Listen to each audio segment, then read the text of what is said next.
Ed passed away last week, and today his family and friends and admirers gathered at St. Philip Neri Church in Metairie to pay their respects. We talked to some of the people who will never forget Ed Daniels.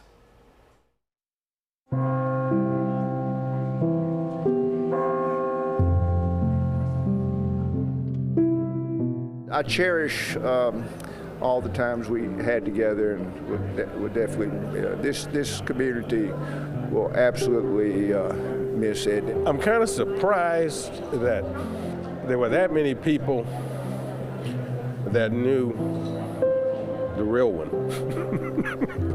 I mean, everything they're saying is true, and not too many people you can say that about. I mean, I saw it written that there weren't enough hours in the day for Ed, or days in the week, or weeks in the year. That's probably true. You could not outwork this man. He was just a grinder in the best sense of the word.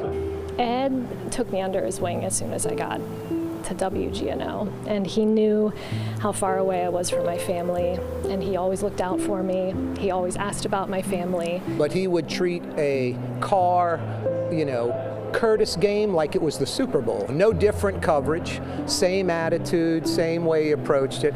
Everybody who's ever covered sports in New Orleans is here today, and that says a lot about how respected he was in the industry, what he did for high school sports, especially in New Orleans. I mean, it goes unmatched. I mean, there'll never be another Ed Daniels. Most people play high school sports, including myself. Now that doesn't transition into college, and only a few people at college get into professional.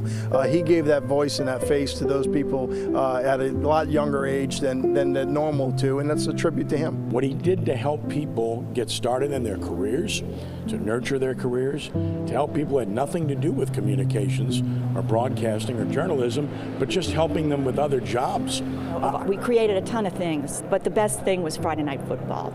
To know the impact Ed has made on the lives of the young people that he covered, they'll never forget being on Friday Night Football. I know that Ed would want that show to live on.